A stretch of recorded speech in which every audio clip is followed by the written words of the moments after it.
అదే RTV app వార్తల్ని క్షణాల్లో చదివే అవకాశం ఉంటుంది. ఒక న్యూస్ పేపర్, ఒక టెలివిజన్ ఛానల్ మీ చేతుల్లో ఎప్పుడూ ఉంటాయి. మనతో పాటు గిడుగు రుద్రరాజు, సిడబ్ల్యూసీ మెంబర్ గిడుగు రుద్రరాజు ఉన్నారు. ఆయనతో మాట్లాడదాం. సరే, 23వ తారీఖున వామపక్ష పార్టీలు ఇతర పార్టీలతో షర్మిల సమావేశం నిర్వహించుతారు. ఆ రోజు ఏమన్నా సీట్లు ప్రకటన ఏమైనా ఉంటుందా? అంటే పిసిసి అధ్యక్షులుగా షర్మిలారెడ్డి గారు అయిన తర్వాత ఒకసారి కార్డియల్ రిలేషన్షిప్ మెయింటైన్ చేయడం కోసం సిపిఐ సిపిఎంకి సంబంధించినటువంటి నాయకుల్ని కలిసి మాట్లాడాలని అనుకున్నారు. ఆల్రెడీ ఓవర్ టెలిఫోన్ మాట్లాడడం జరిగింది వారు. సో 22వ తేదీన ఈ చెలో సెక్రటేరియట్ కార్యక్రమం ఉంది కాబట్టి వారు వస్తున్నారు కాబట్టి 23 ఉదయం వారితోటి కలిసి సమావేశం అవుతారు. సో దాని తర్వాత ఎలయన్స్కి సంబంధించినటువంటి అంశాలు ఏమైనటువంటిది మళ్ళీ మేము ఒకసారి పార్టీలో మా సీనియర్ లీడర్స్ ఉన్నారు, కోఆర్డినేషన్ కాబట్టి వాళ్ళతో కూర్చుని ఒక నిర్ణయం తీసుకుని దాని ప్రకారం చేయడం జరుగుతుంది. అంటే ఇప్పటికే వామపక్షాల సమావేశంలో చాలా క్లారిటీ ఇచ్చారు. కలిపి ఎన్నికల్లోకి వెళ్ళబోతున్నాం, ఇండియా కూటమికి వెళ్ళబోతున్నాం అని వాళ్ళ క్లారిటీ ఇచ్చారు. 23 ఏమైనా సీట్ల సర్దుబాటుకి సంబంధించి ఒక అవగాహనకు వచ్చే అవకాశం ఏమైనా ఉందా?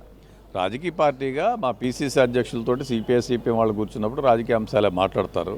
డెఫినెట్గా అన్ని అంశాలు కూడా వస్తాయి. But as and when party మాకు కూడా సెంట్రల్ లెవెల్లో సెంట్రల్ ఎలక్షన్ అథారిటీ ఉంటుంది, స్టేట్ లెవెల్లో ప్రదేశ్ ఎలక్షన్ కమిటీ ఉంటుంది. సో 29th వరకు మాకు అప్లికేషన్స్కి ఇంకా లాస్ట్ డేట్ ఉంది. ఇవన్నీ చూసిన తర్వాత మా general secretary in-charge Manik Tagore గారు, ఈ ప్రాంతానికి స్క్రీనింగ్ కమిటీ ఇన్ఛార్జ్గా ఉన్నటువంటి మధుసూదన్ మిస్త్రి గారు వాళ్ళందరితో మాట్లాడిన తర్వాత ఎక్కడెక్కడైతే మేము మాకున్నటువంటి బలాలు అంచనా అన్ని బట్టి దాన్ని బట్టి పార్టీ నిర్ణయం తీసుకోవడం జరుగుతుంది. సో డెఫినెట్గా పిసిసి ప్రెసిడెంట్ గారు తీసుకునేటువంటి నిర్ణయాన్ని బట్టి అవన్నీ ఉంటాయి. లోకల్గా మేము జిల్లా పార్టీ అధ్యక్షులతోటి మా పార్టీ సీనియర్ నాయకులతోటి కూడా సంప్రదింపులు జరుపుతాం. డెఫినెట్గా మేము కూడా కాంగ్రెస్ పార్టీగా with good interest CPI CPM ఇతర భావసారూప్యత కలిగినటువంటి రాజకీయ పక్షాలతోటి దేశంలో భారతీయ జనతా పార్టీకి వ్యతిరేకంగా, ఈ రాష్ట్రంలో జగన్మోహన్ రెడ్డికి పరిపాలనకు వ్యతిరేకంగా కలిసి పనిచేయాలనే భావంతో మేము ఉన్నాం. సార్, ఆర్ల రామకృష్ణారెడ్డి ఆయన మళ్ళీ ఈ రోజు సీఎం జగన్మోహన్ రెడ్డి కలిశారు. పార్టీకి రాజీనామా చేశారు, శాసనసభ్యత్వానికి రాజీనామా చేశారు, కాంగ్రెస్ పార్టీ తీర్చుకున్నారు.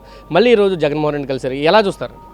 నాకైతే ఇంకా ఇన్ఫర్మేషన్ లేదు. నేను జస్ట్ ఇప్పటివరకు మీటింగ్లో ఉన్నాను. 3 గంటలకు ప్రెస్ కాన్ఫరెన్స్ ఉంది. నేను విషయాలు తెలుసుకున్న తర్వాత రెస్పాండ్ అవుతాను.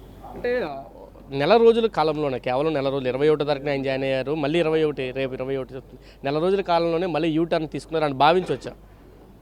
మరి ఆయనకు ఉన్నటువంటి వ్యక్తిగతమైనటువంటి విషయాలు ఏంటో నాకు ఐడియా లేదు. సో డెఫినెట్గా మరి రాజకీయాల్లో కన్సిస్టెన్సీ అనేటువంటి చాలా ప్రాధాన్యత సంతరించుకుంది, ముఖ్యమైనటువంటిది. So either you may be in power or out of the power, మనం ఒక సిద్ధాంతం కోసం మాట్లాడేటప్పుడు పోరాడేటప్పుడు మనం ఆ విధంగానే ఉండాలి. బట్ వారికి ఉన్నటువంటి వ్యక్తిగతమైనటువంటి ఇష్యూస్ ఏమున్నాయో మరి నాకు ఐడియా లేదు. కానీ నేను మళ్ళీ 3 o'clock ప్రెస్ కాన్ఫరెన్స్లో స్పందిస్తాను. అంటే ఖర్గే గారు రాబోతున్నారు ఆంధ్రప్రదేశ్కి అని చెప్తున్నారు, ప్రియాంక గాంధీ రాబోతున్నారని కూడా చెప్తున్నారు. స్టీల్ ప్లాంట్కి సంబంధించి రాహుల్ గాంధీ పర్యటన కూడా ఖరారైందని చాలా సందర్భాల్లో చెప్పారు. ఎప్పుడు ఉండొచ్చు? ఇప్పుడు రాహుల్ గాంధీ గారిది భారత్ జోడో యాత్ర ఉండడం మూలాన్ని ప్రస్తుతానికి కొంచెం టైం పడుతుంది. మార్చి ఐ థింక్ 22, 23 వరకు కూడా వారు భారత్ జోడో యాత్రలో ఉంటారు. ఈ రాష్ట్రంలో ఈ నెల 26వ తేదీ నాడు అనంతపురం జిల్లాలో అనంతపురం హెడ్ క్వార్టర్స్లో all India Congress committee president Mallikarjuna Kharge గారు వస్తున్నారు. సాయంత్రం బ్రహ్మాండమైనటువంటి ఒక పెద్ద బహిరంగ సభను కాంగ్రెస్ పార్టీ నిర్వహిస్తోంది. అదేవిధంగా ప్రధానమైనటువంటి అంశాల మీద ప్రధానమైనటువంటి కేంద్రాలలో 4 మీటింగులు చేయాలని పార్టీ ఒక నిర్ణయం తీసుకోవడం జరిగింది. దాంట్లో పోలవరానికి సంబంధించి జంగారెడ్డిగూడెంలో ఒక బహిరంగ సభను ఏర్పాటు చేయబోతుంది పార్టీ.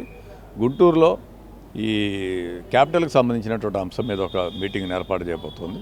విశాఖపట్నంలో స్టీల్ ప్లాంట్ ప్రైవేటీకరణ వ్యతిరేకిస్తూ ఒక మీటింగ్ని ఏర్పాటు చేస్తుంది. సో వీటిలన్నింటిలో కూడా పార్టీ పెద్దలందరూ వస్తారు ఆల్ ఇండియా లెవెల్లో.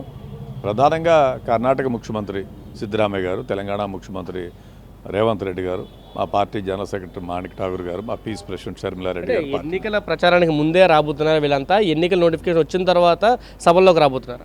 డెఫినెట్గా యాజ్ అండ్ వెన్ ఇప్పుడు ఉన్న పరిస్థితుల్లో నోటిఫికేషన్ లేదు కాబట్టి 26వ తారీఖుని ఖార్గే గారు రావడం అనేటువంటిది ఆల్రెడీ ఫిక్స్ అయిపోయింది. సో డెఫినెట్గా ఎన్నికల కన్నా ముందే ఇవన్నీ కూడా జరిగేటువంటి షెడ్యూల్ వస్తే ఇంకా దాని ప్రకారం వాటిని యాడ్ ఆన్ చేసి పెట్టడం జరుగుతుంది.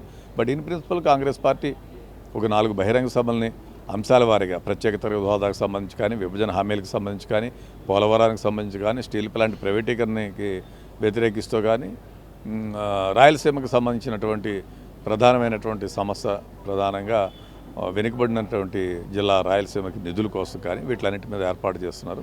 కాంగ్రెస్ అధ్యక్షులు ప్రప్రథమంగా ఈ నెల 20వ తేదీ సాయంత్రం అనంతపురంలో భారీ బహిరంగ సభలో మాట్లాడతారు. సార్ అంటే షర్మిలా గారు వచ్చిన తర్వాత దాదాపు కాంగ్రెస్ పార్టీలో భారీ చేరికలు ఉంటాయని అందరూ ఊహించారు. కానీ షర్మిలా గారు వచ్చిన తర్వాత 1-2 చేరికలు తప్ప భారీ చేరికలు అయితే ఎక్కడ కాంగ్రెస్ పార్టీలో కనబడలేని పరిస్థితి. నెల రోజుల నుంచి షర్మిలా దాదాపు రాష్ట్రం అంతా తిరుగుతున్న పరిస్థితి. అంటే ఏమైనా మళ్ళీ పుంజుకునే అవకాశం ఏమైనా ఉందా కాంగ్రెస్ పార్టీ? డెఫినెట్గా, ఎందుకంటే నిన్న మొన్నటి వరకు అందరూ కూడా రాజ్యసభ ఎన్నికల కోసం ఆగారు. రాజ్యసభ యునానిమస్గా అయిపోయినటువంటి నేపథ్యంలో అక్కడ ఉన్నటువంటి వాళ్ళు ఇంకా చాలా టైం ఉంది. సో వాళ్ళందరూ కూడా రకరకాల ఇష్యూస్ కోసం ఉన్నారు.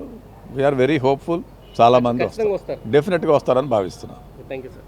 ఇది చెప్తున్నారు రాజ్యసభ ఎన్నికల నేపథ్యంలో కొంత జాయిన్ అయ్యే వాళ్ళు ఆలస్యం అవుతుంది. ఎన్నికల తర్వాత రాజ్యసభ ఎన్నికల తర్వాత కాంగ్రెస్ పార్టీలో చేరికలు అయితే భారీగా ఉంటాయని చెప్తున్నారు. 23వ తారీఖున వామపక్ష సమావేశాల తరువాత సీట్ల మీద ఒక అవగాహనకు వచ్చే అవకాశం కనిపిస్తుంది. రామకృష్ణారెడ్డికి సంబంధించి కూడా పూర్తి సమాచారం లేదు, మధ్యాహ్నం ఆయన తెలియజేస్తానని చెప్తున్నారు. అయితే ఎందుకు వెనక్కి వెళ్తున్నారు అనే అంశాలు అయితే పూర్తిగా నా దగ్గర సమాచారం లేదు అంటేనే రుద్రరాజు చెప్తున్నారు. అయితే రామకృష్ణారెడ్డి వెళ్ళడం మాత్రం కన్ఫామ్ అనేది అయితే తెలుస్తూనే ఉంది. కెమెరా పర్సన్ విజయ దగ్గర సురేంద్ర RTV విజయవాడ నుంచి. 5 శతాబ్దాల మన అయోధ్య రామ మందిరం కల సాకారం చేసిన శ్రీ ప్రధాని నరేంద్ర మోదీ గారి సందేశంతో బీజేపీ విజయ సంకల్ప సభ మీ ముందుకు వస్తుంది. ఫిబ్రవరి 20 మంగళవారం ఉదయం 11 గంటలకి భైంసా, తాండూర్, భువనగిరి, మక్తల్ నుండి యాత్రలు ప్రారంభం. రండి, తరలి రండి లక్షలాదిగా. వికసిత్ భారత్ సంకల్ప సాకారంతో తెలంగాణ భాగస్వామ్యాన్ని పెంచండి. మళ్ళీ మోదీ గెలవాలి, మన ప్రధాని కావాలి.